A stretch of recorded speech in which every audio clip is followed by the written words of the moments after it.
everyone. Even though it's afternoon, good morning. Even though it's evening, good morning. This is Jella May T. Torres, and I am going to introduce to you our topic for this video presentation. So our topic is all about additive and multiplicative inverse using the table. But before that, let me introduce first our table of contents. We have here the introduction, content and concept of additive and example, content and concept of multiplicative inverse and example, application, reflection, and the references. So this is our objectives. After the discussion, you ought to be able to comprehend the content and concept of the modular additive and multiplicative inverse, find the two certain operations, and understand how to apply the additive and multiplicative inverse in real-life scenarios. So before proceeding to our main topic, let me introduce first what is modular arithmetic. Kay gamit kay ni siya in solving the additive and multiplicative inverse. So modular arithmetic is a system of arithmetic for integers where numbers wrap around upon reaching a certain value or the modulus. So the notation sa modular arithmetic is x is equal to y mod n. So muna ang atong examples. 25 mod 5 is equal to 0 and 25 mod 7 is equal to 4. So, bali, ang x diriya is the dividend. Then, ang atong n, kay amo ang divisor, and y is the remainder. So, diriya sa atong example, ang 25 nato is mao ang atong dividend, and ang 5 is our divisor. Then, ang 0 is ang remainder. So, wala siya remainder. Kay pag i-divide nimo ang 25 sa 5, kay wala siya remainder. Then, sa our second example, kay walay naay remainder, pag i-divide nimo ang 25 sa 7, kay 21 man dapat ang answer, then plus 4 is 25. So, muna daraang sa modular arithmetic.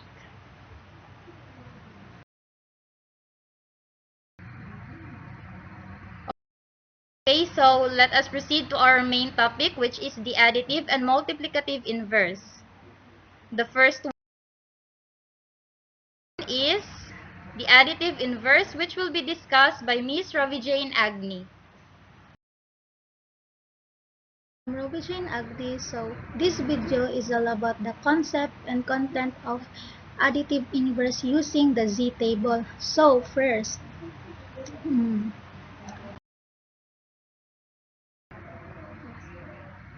what is additive inverse? Sa word nga additive, so it means it is characterized by addition, an additive process having the property that the function of the union or sum of two quantities is equal to the sum of the functional values of each quantity.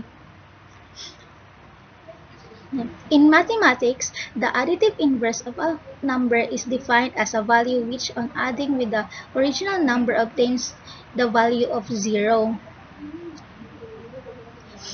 Additive inverse, a number that when added to a given number sums 0. Example, the additive inverse of 6 is negative 6.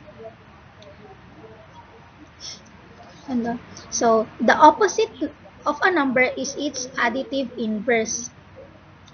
It is any number that added to the original number give the result as 0.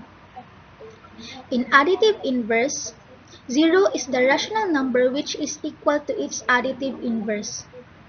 So next is, in modular arithmetic, the modular additive inverse x is also defined the number such that the formula is a plus x is congruent to 0 mod n. So in mathematics, the additive inverse of a number a is the number that when added to a, it sums up of 0. And kanang number is also known as the opposite, sign change, and negation. And the additive inverse of x is simply the number which when added to x is simply yields the additive identity, and the additive identity is 0. So let's proceed to the next topic, the example of additive inverse using the table. Salme Aldabe, and I'm going to discuss the additive inverse using the Z table. So here are the example of additive inverse using the Z table. So what are the numbers are less than 3?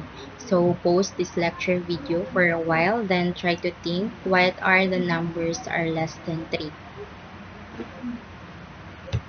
Okay, balik tanong. So, ang numbers nga nasa less than 3 is 0, 1, and 2. So, kay additive inverse man atong gamit is, so mag-plot ta diri og, um, addition sign. Then, plot lang nato ang 0, 1, and 2. Then, diri afsad na, paubos, 0, 1, and 2. So, karon i-add na nato siya. So, 0 plus 0 is equal to 0. Then 0 plus 1 is equal to 1. Then 0 plus 2 is equal to 2. Then diri aside, same process gihapon, 1 plus 0 is equal to 1. Then 1 plus 1 is equal to 2. Then 1 plus 2 is equals to 3. Then 2 plus 0 is equals to 2. Then same here gihapon. Then para makuha ang remainder is plot gyapon nato diri ang addition sign. So 0, 1, and 2. Then dari para makuha ang remainder, diba? Dari 2 plus 2 is equals to 4. So 3 mode 0 is equal to 0. So same here, 0 gihapon kay 3 mode 0 is 3 mode 3 rather is 0 man siya.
Na-explain naman sa inyo ha, unsaon ang additive inverse using the table. So, proceed na po ta sa example niya para mas masabtan ninyo siya. Okay, so, ang first example man nato is kaning Z3 table. So, mo ni siya ang solution. So, ang first nimo hinumduman is ang notation sa katong modular arithmetic, which is ang katong x is equal to y mod n. Para makabalo ka sa format kung asa nimo ipamutang ng mga numbers. So, dari ang kaning una nimo nga ang una nimo nga himuon is pangitaon nimo ang value sa x nga inag-add nimo sa 1, then inag-divide nimo sa 3 is wala siya remainder kay ang goal diri as additive inverse kay walay remainder. So mangita kag value nga inag-add nimo is inag-divide is wa siya remainder. So kung tan-aw nimo siya diri sa table na explain naman to kaganina, inagtan-aw nimo diri sa row kantahay kaning sa 1 tapos ang di ba 1 plus x man ni 1 plus x is equal to 0 mode 3. Then pangitaan nimo kung unsa ang value dara sa x, kung unsa imo pwede ma-add dara ang result, inag-divide nimo siya diri sa mode 3 kay 0 ang remainder. So inagtan-aw nimo diri sa table ang sa row ang kaning 1 diri nga value kay natunong man siya diri sa 2 which is wala siya remainder 0. So, it means, ang ibutang nimo sa value sa x is 2. Then, pag i-add man sad nimo siya, 1 plus 2 kay 3. Pag i-divide nimo 3 kay 0. So, tama siya. Ang inverse sa kuan sa 1 mode 3 is 2. So, mo na siya daraa. Then, ang sunod is ang kaning sa 2. 2 plus x is equal to 0 mode 3. So, mangita na po kag value sa x nga inag-add nimo, then i-divide sa 3 is 0 ang remainder. Then dira makita naman sad nato siya sa table nga ang kaning sa first ang kaning sa row diri kaning sa 2, then natunog man siya diri sa column nga kaning ang nakabutang is 1. It means ang kaning ibutang nato sa value sa x is 1. Then pag i-solve nato siya 2 plus 1 is equal to 3 gihapon. Then pag i-divide na pud nato siya 3 kay 0 ang remainder, so tama siya. So muna dira so ang inverse dira sa 2 mode 3 is 1. So inganaon lang siya pag solve ang sa additive inverse diri sa Z3 table. So, next is na-explain naman sa inyo ha unsaon ang additive inverse using the table. So, proceed na pud ta sa example niya para mas masabtan ninyo siya. Okay, so mag-proceed na pud ta sa another example. Then, mobalik si Miss Aldave para i-explain na pud niya diri sa table.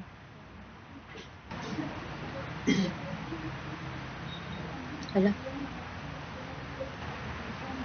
So, here are the example of additive inverse using the Z9. So, ganina kay ano man to, kining Z3. So, karon mas nagapad ako taong number. So, sa Z9 na ta. So, here are the numbers are less than 9, 0, 1, 2, 3, 4, 5, 6, 7, 8. So, here are, so mag-plot na po nag-plot na po diri og addition sign, then plot na to diri ang last katong mga number nga less than 9. So, 0, 1, 2, 3, 4, 5, 6, 7, 8. And also here, 0, 1, 2, 3, 4, 5, 6, 7, 8. So, ganina, same lang gyapon sila sa katong Z3.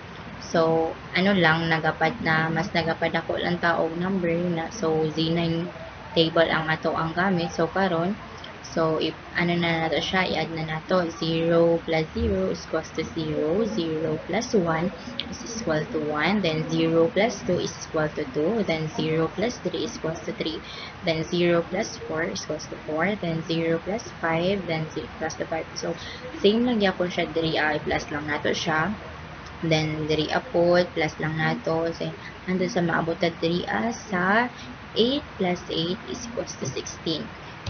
So, diri para makuha na to ang iyang remainder. So, same process. I-plot lang na to ang addition sign. Then, 0, 1, 2, 3, 4, 5, 6, 7, 8. So, same here. Plot lang yan po na to. So, para makuha na to ang iyang remainder. So, as you can see, puro ang nakapaan na siya, naka-0 ni siya tanan diri. So, kay ano man, 9 para diri 1 plus 8 is equals to 9. So 9 mode 9 is equals to 0. So same here, 2 plus 7 is equals to 9. Then 9 mode 0, and 9 mode 9 rather is equals to 0. So same here lang gyapon antod sa maabot na punta diri asa 8 plus 1 is equal to 0, kay 9 mode 9 is equals to 0.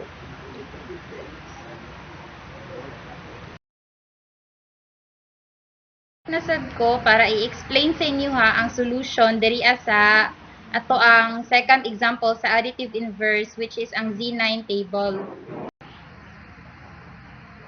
Okay, so ang first nato himuon is ingatoon lang gihapon siya, hinumduman ang notation sa modular arithmetic. Mangita gihapon ka og value sa x nga inag-add nimo, then i-divide nimo sa mode 9 is 0 ang remainder. So na-explain naman ang pagkuha sa unsa niya sa value using the table. So tan-awon na lang nimo diri sa table kung unsa ang value sa x. Example kaning sa 1 plus x, ang kaning 1 ang kaning diri adyo ka sa row magtan-aw. Tapos kana para makabalo ka kung unsang value sa x is tan-aw nimo kung asa natunong ang kanang 0 nga remainder diri sa column niya. So na ang kaning 0 nga remainder diri sa row sa diri sa 1 is natunong man siya sa 8. Then pag i-solve nimo 1 plus 8 is equal to 9, then i-divide nimo sa 9 is 0 ang remainder. So mo na siya ang value sa x daraa ang additive inverse niya. Then ang next is ang diri na pud sa 2 plus x. Then pangitaon gyapon nimo kung unsa ang value sa x kay nag-add nimo sa 2 is ang kuan ang answer kay kanang wala siya remainder i-divide nimo siya sa 9. So ingatoon gyapon nimo siya tamagtan-aw lang kadara sa row niya, then pangitaon nimo kung asa dapita ang 0 daraa niya inagtunong nimo daraa sa column is mo na siya ang value sa x. So ang inverse of 2 modulo 9 is 7. Kay nag-add man nimo sa 2 plus 7 is 9. Then divide 9 is 0 ang remainder. Okay. So, diri na po ta sa 3 plus x equals 0 mode 9. So, makita man dara sa table nga ang natunong dara sa nasa row nga 3 nga ang value sa x niya is 6. Kay nag-add nimo sa 3 plus 6 then divide sa 9 is 0 ang remainder. Therefore, the inverse of 3 modulo 9 is 6. Then, dirian na punta sa 4 plus x. So, ang imo ang i-add sa 4 diria para inag-divide nimo sa 9 kay 0 ang remainder is ang 5. Makita nimo siya daraa sa table kung giunsa. Makita man nimo dara na nakatunong ang 0. Then, i-add nimo siya, then i-divide, so 0 ang remainder. So, the inverse of 4 modulo 9 is 5. Ingatuan lang nimo siya, hantod maabot ka daraa sa 8. 8 nga unsa kay kuan man na siya kana 0 to 8 man na, then ang kaning diri sa solution gipakita kay hantod sa ano lang sa 4 plus x. Then ingatuon lang nimo siya pagkuha kung i-solve pud nimo sa 5 plus x, 6 plus x, 7 plus x ug 8 plus x. So ingatuon lang ang pag-solve sa Z9 table. Okay. So, mao lang to ang sa additive inverse ug unta na nasabtan ninyo kung unsa ang kuan niya ang way para makuha nimo ang value sa x. So, our next main topic is all about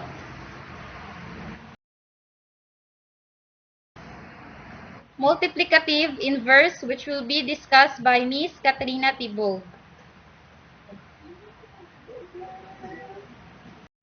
So again, I am Katrina G. Tibog, so I will be discuss the multiplicative inverse using the Z table. So first, what is multiplicative inverse?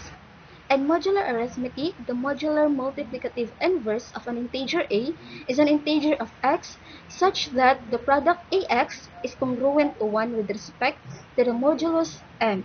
The standard notation of modular arithmetic, this congruent is written as ax is congruent to 1 mod n. So, the multiplicative inverse of a is denoted by the a raised to the power of negative 1 or 1 over a. In other words, when the product of two numbers is 1, they are said to be the multiplicative inverse of a modulo m. So if M exists if only A and M are co-prime. If the modular multiplicative inverse of A modulo M is exists, the operations of divisions by the modulo M can be defined as multiplying by the inverse. So 0 has no modular multiplicative inverse, so the theorem tells us that Fn is prime, then Zn or non-zero is a field, hence every a non-zero integer has a multiplicative inverse. So let's proceed the examples of multiplicative inverse that we'll be discussing of Kisha-Kate, Asuncion, and Wendell typing.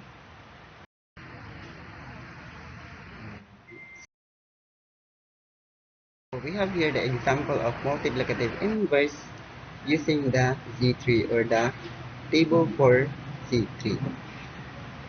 So here in our table, as you can see, Z3 or mode 3, all positive numbers that are less than 3, you have to ibutang na to siya diri sa ato ang table. So those numbers are 0, 1, and 2. So, wala na ilabot diri as 3. It's because numbers lang, positive numbers nga less than kay 3. So, that kani sila is 0, 1, and 2. The same pod siya diri ang part 0, 1, and 2. So, in multiplying the numbers, we have to multiply the row times column, row and column. So, 0 times 0 is 0, 0 times 1 is 0, 0 times 2 is 0, the same po diri as sa ikaduhang row, ang 1 times 0 is 0, 1 times 1 is 1, and 1 times 2 is 2. The same po diri sa 2. 2 times 0 is 0, 2 times 1 is 2, and 2 times 2 is 4. So, inganaon lang siya pag times sa kaninga table. So, our next table is the remainder or katanang kuan multiplicative inverse nga ang kaning naa diri is nga remainder sa kaninga number. So, ang una nato kani 0 times 0 is 0, and we know that 0 mode 3 is equal to the remainder we have 0. The same po diri, 0 times 1, we have 0. So, 0 mode 3, the remainder is 0. Same po diri, 0 times 2 is 0, and 0 mode 3 is 0. So, sa 1 po, 1 times 0 is 0, and 0 mode 3 is 0. And 1 times 1 is equal to 1, and 1 mode 3 is 1. So 1 divide 3, we have the remainder of 1. And next is 1 times 2 is 2. And 2 mode 3 is 2. Or the remainder, we have the remainder 2. And the same po diri 2 times 0 is 0. And 0 mode 3, we have the remainder 0. The same, dari apod sa 2 times 1 is 2, and 2 mode 3 is equal to the remainder of 2. And 2 times 4, 2 is equal to 4, and we know that 4 mode 3, or 4 divide 3, we have the remainder 1. So, as you can see in our table, we have 2, 1, or duha ka 1. So that is the the concept of multiplicative inverse. Using the Z table, we have the remainder 1 nga pag i-times na to ang i-time ang itatag value ni x nga pag i-times na to sa sa kaning x, we have the remainder 1 in Z3 or in modulo 3. So, next is dara. As you can see, we have the remainder 1 in our table. So, mao ni ang ato ang For example, kani siya mao ni ato ang 2x mod 3 or 2x mangita ta og number nga pag i-times nato sa kani nga for example kani ato ang x wa pa ta kabalo kung unsa ni nga value. Pag i-times daw nato ni siya diri is we have the remainder 1. So the concept of multiplicative inverse using the z table or the z3, sa z3 we have the remainder 1. So para masabtan pa nato, we have the example to be discussed by Kisia Kate Asuncion. So again, I am Keisha Kate Asuncion, and for this session, I will going to discuss on how to find the value of x using the z table. So 2x is congruent to 1 mod 3. So nakita nato sa table, ang nag-remainder of 0 is this part, kani nga part. So which mean nga ang ay kani din na part. So 2, meaning si 2 ang ato ang x. So 2 times 2 is equal to 4 congruence 1 mod 3. So meaning pila daw ka 3 ang naa sa 4, which is 1, and naa siya remainder nga 1. Next is, so the inverse of 2 mod 3 is 2. So kanang 2 is the value of x. Next is 1x is congruent to 1 mod 3. So diri nga part is maoni nag-congruence, nag-result, ay remainder is 1. So which is 1 times 1 is 1. So 1 mod 3 is, yung remainder is 1. So 1 times 1 is equal to 1 mod 3. Sorry, pero that is 1. Sorry, that is not 3, but that is not 1. So 1 congruence 1 mod 3. So next is another example of z table. So mas higher ang atong i-give nga example, which is the z9 by Mindel by P. Okay, another example of multiplicative inverse using the z9 or complete the table for z9. So Mr. Terpin will discuss about. Alright, so we have here the table for z9 or the modulo 9. So as you can see, pareha ganiha akong giingon nga ibutang nato ang mga numbers nga under kang 9 or all positive numbers nga less than kang 9. So 0 hangtod 8 lang siya. 0 up to 8, and the same goes po diri as sa pikas 0 hangtod 8. So in multiplying these numbers, itong pareha ganiha row times column. So the 0 times 0, 0, 0 times 1 is 0, the same po diri as 1 times 0 is equal to 0, and 1 times 1 is equal to 1, and 1 times 2 is equal to 2. So that's how you get the multiplication using the this table. So i-times lang nimo ang iyahang row sa iyahang column, kani row and this column. So mao ni ang iyahang mga answers sa pag-i-multiply nimo. So next table is to find the remainder. To find the remainder for this or the remainder when we are multiplying two numbers, we got these remainders. So 0 times 0 is 0, 0 times 1 is 0, or 0 mod 9 is 0. The same po diri ang mga numbers.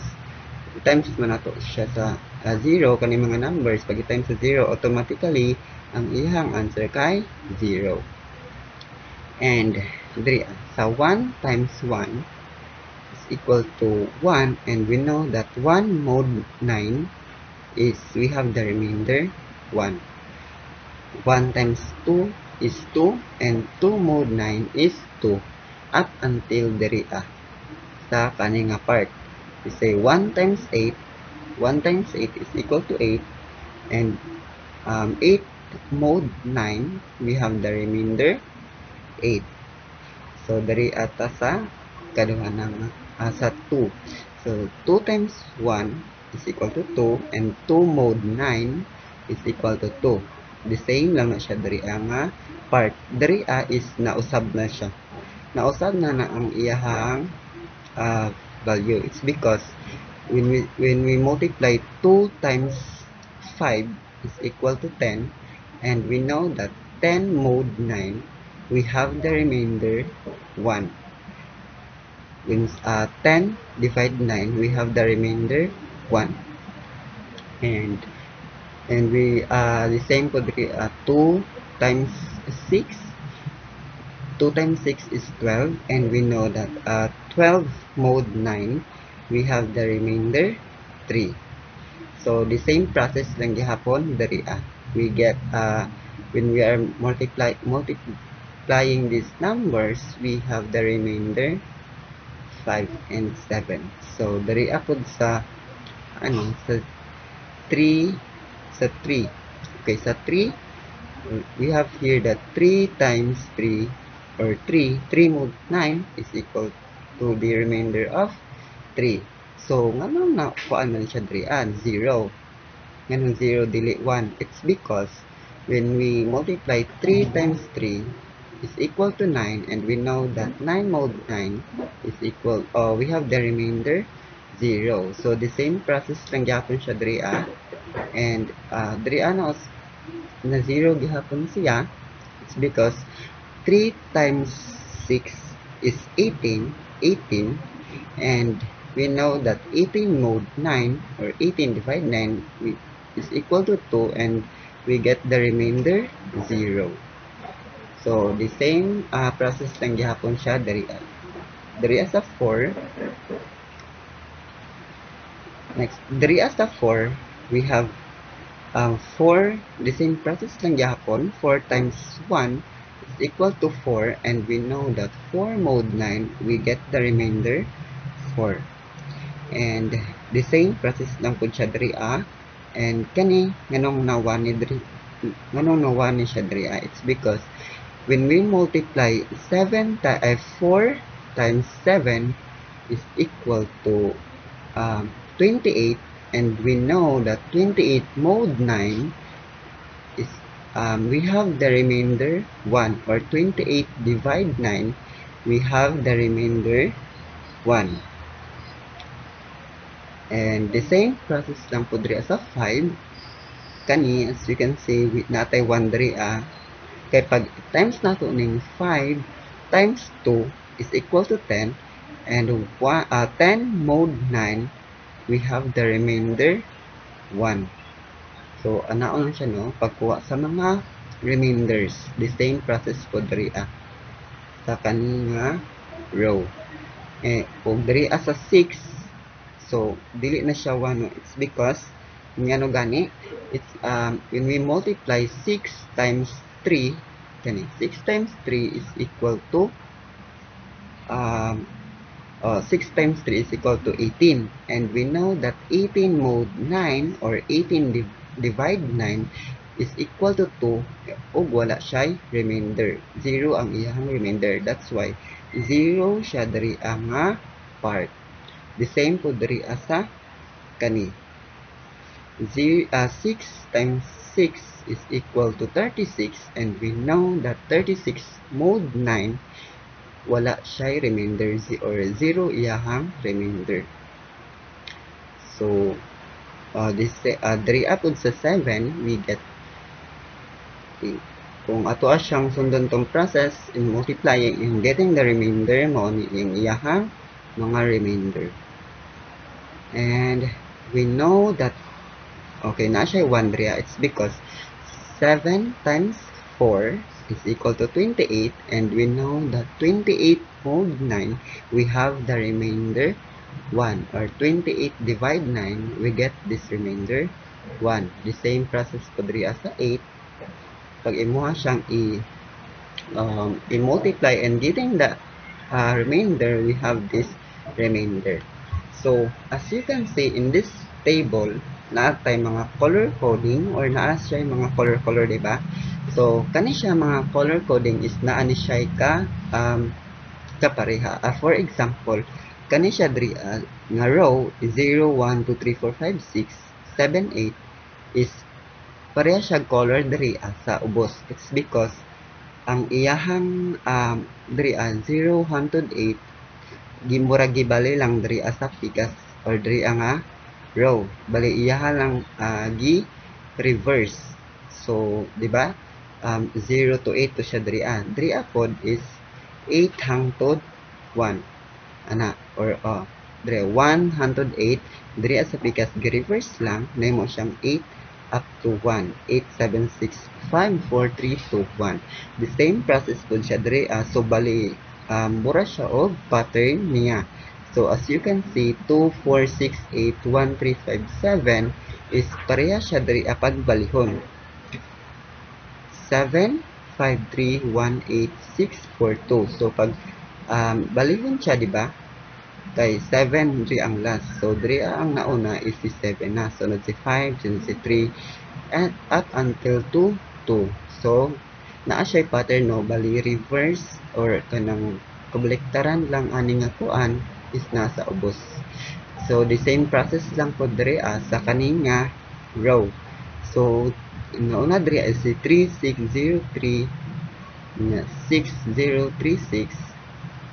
Pag imuha na siyang balikon, mahimo siyang mauna si 6, sunod si 3, sunod si 0, 6, 3, 0 up until 3. So the same process lang po diri pag imuha na siyang kani siyang pattern 4, 8, 3, 7, 2, 6, 1, 5. Pag imuha na siyang balikon, mauna na diri si 5, 1, 6, 2, 7, 3, 8, 4. So mao ni ang ihang naka-nice diri it's because naa siya pattern.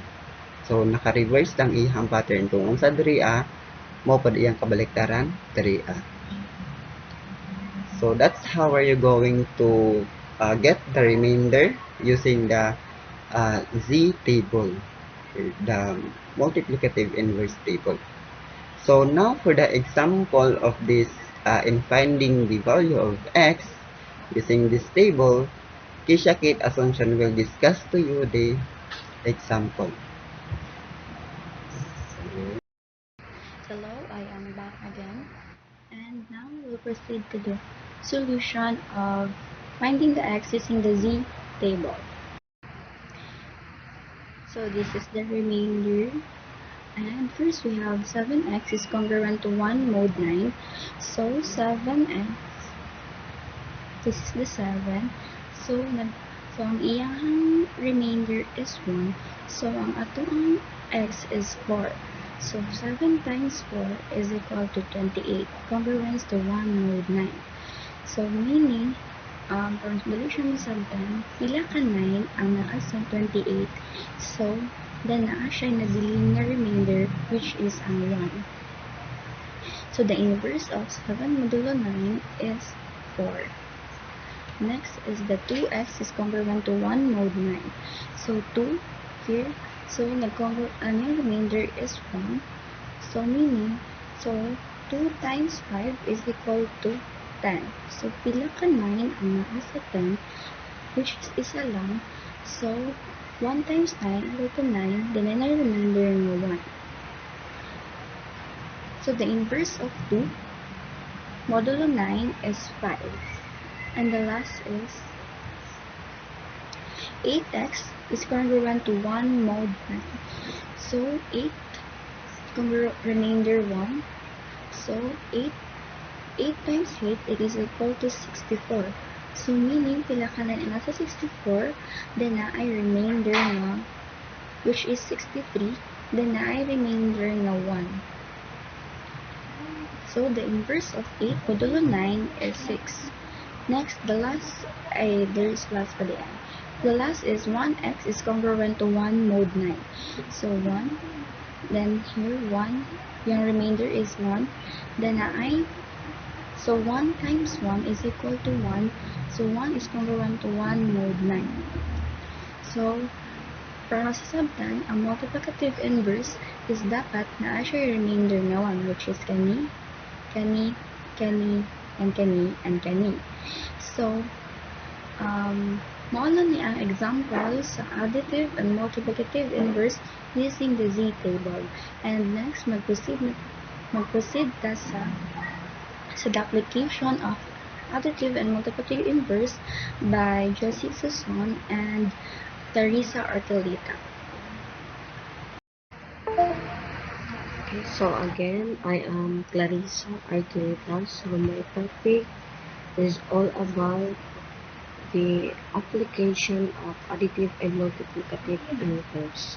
So I assigned to explain the application of additive inverse. Okay, so as we all know, so additive inverse is A plus B is congruent to 0 mod n. So I have here an example. So the additive of 5 modulo 11. So 5 plus negative 5 is equals to 0.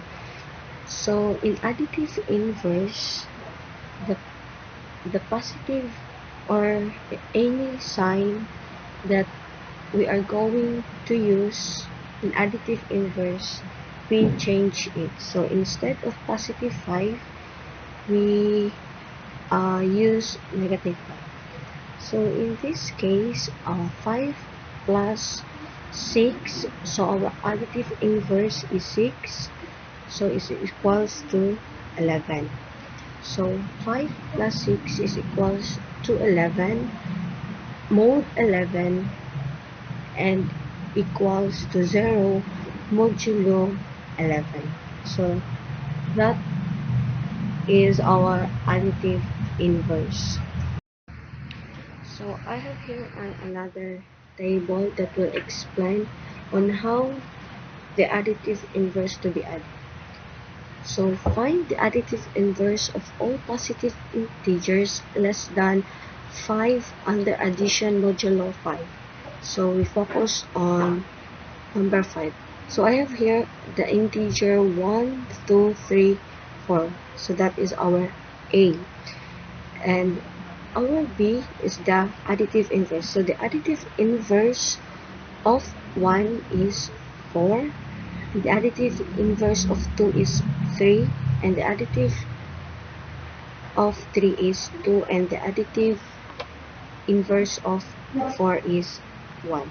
So A plus B, so our, in this case, 1 plus 4 is equals to 5. Then 2 plus 3 is equals to 5, so on and so forth. So our remarks is 1 plus 4 is congruent to 0 modulo 5. So here in the table, we look for we fill in the table using addition modulo 5. So I have here the 0, 1, 2, 3, 4, and in the upper side is the remainder. So in this case, for the additive inverse or additive identity of 4 is, the additive inverse of 4 is 1, because we look up to the congruence of equals to 0. So the additive inverse of 3 is 2. Then the additive inverse of 2 is 3. And the additive inverse of 1 is 0. So that's all, and thank you.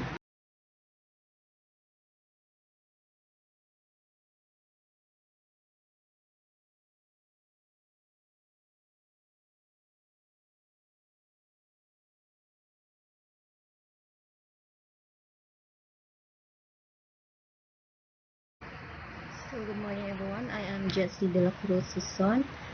Today I will discuss the modular multiplicative inverse, the application.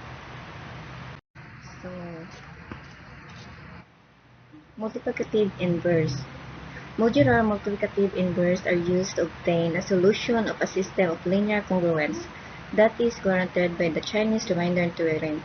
So this one is modular multiplicative inverse is a functional not just academically but in a real life scenarios as well.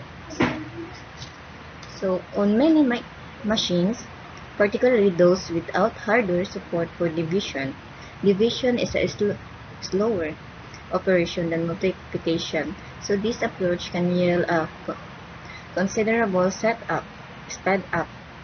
The first step is relatively slow but only needs to be done once. So the last one is let's go to the next topic is the application is given by the icolysis.